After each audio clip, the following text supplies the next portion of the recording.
Good evening, and welcome to Neutral News, the program that examines existence and gives it a tentative, non-committal shrug. Tonight, we turn our attention from the messy world of human affairs to the altogether more baffling world of digital ones. We ask a question that has haunted a generation of office workers, a question whispered in the quiet moments between a spreadsheet crashing and a printer jamming. We ask, who or what was Clippy?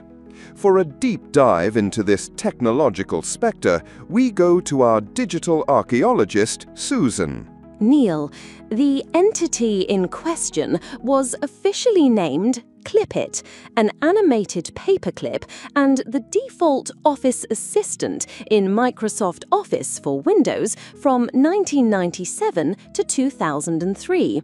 He was conceived as an interactive user guide designed to offer help and suggestions based on the user's actions. So, he was intended to be a helpful digital butler.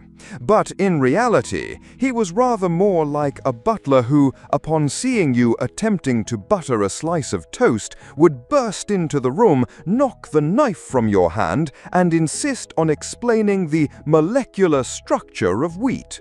Susan, where did this idea originate? Was it malice or simple, misguided optimism? The concept was based on research from Stanford University, which suggested that the human brain responds to computers in the same way it responds to other humans. The thinking was that a friendly, anthropomorphic character would make the software experience less intimidating. A friendly character, one with unsettlingly mobile eyebrows and a tapping that seemed to echo the user's own fraying sanity. It seems the research failed to account for the human response to a person who interrupts you every 30 seconds to ask if you need help spelling your own name. The user feedback was, to use a technical term, not entirely positive, Neil. The assistant's primary trigger phrase, "It looks like you're writing a letter, would you like help?" has since entered the lexicon as a byword for unhelpful digital intrusion. It's the software equivalent of a stranger on the bus leaning over to correct your posture. Deeply well-intentioned and utterly infuriating. Indeed, it raises a fascinating philosophical point. Can true help ever be unsolicited? Clippy's existence suggests not. He was a solution in search of a problem that didn't exist. Had Microsoft considered less intrusive helpers? A sentient stapler, perhaps? A mildly depressed hole punch who could only offer bleak existential advice? The design process did include other characters, Neil. Among them were the genius, the caricature of Albert Einstein, and F1, a robot. However, focus groups consistently selected the paperclip. It is speculated that this was less an endorsement of Clippy and more a damning indictment of the alternatives. The least worst option, a very British way to choose a digital assistant. So, faced with this user revolt, this seething resentment from millions of people just trying to write a memo, what was the corporate solution? The solution was more straightforward, Neil. In later versions of the software, Clippy was simply turned off by default. He was still there, lurking within the code, waiting to be summoned, but his ability to appear unannounced was curtailed.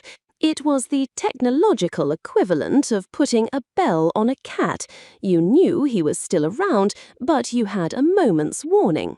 A digital parole, but eventually he was cast out entirely.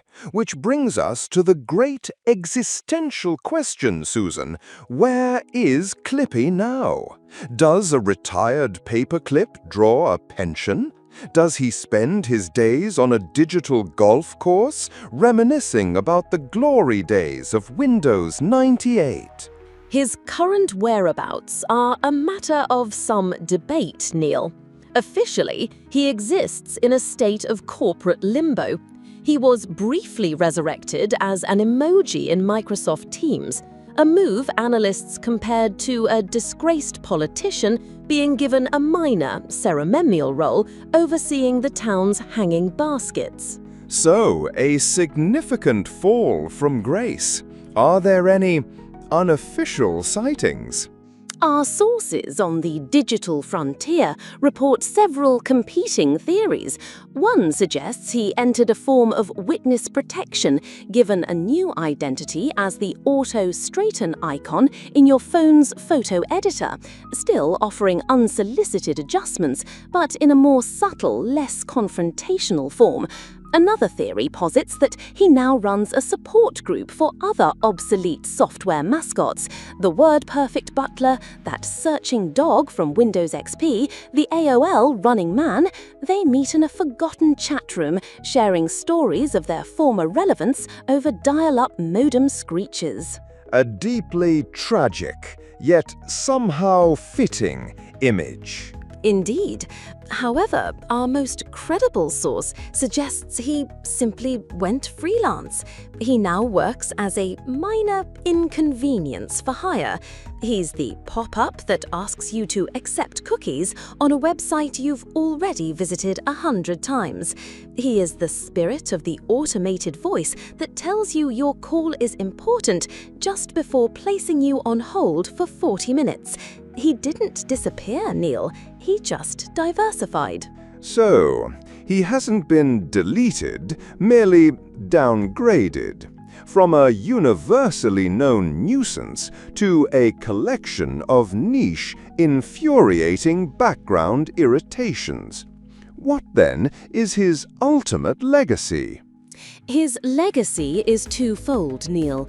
Firstly, he has become a potent cultural meme, a symbol of intrusive design and the folly of technology that thinks it knows better than its user. He serves as a cautionary tale whispered in the hallowed halls of user interface design schools. Secondly, he provided a common enemy for the entire world. For a brief period in the late 90s, people of all nations and creeds were united in a single shared belief, their profound, unwavering dislike of an animated paperclip. So, he inadvertently achieved a form of world peace through universal annoyance. A remarkable achievement. It's a shame he isn't here to see it.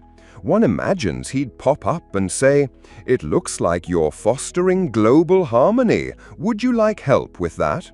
Thank you, Susan. So there we have it. Clippy. Not a bug, but a feature. A relentless, goggle-eyed, well-meaning monster of digital convenience. A reminder that sometimes the most helpful thing a person or a paperclip can do is absolutely nothing at all. Good night.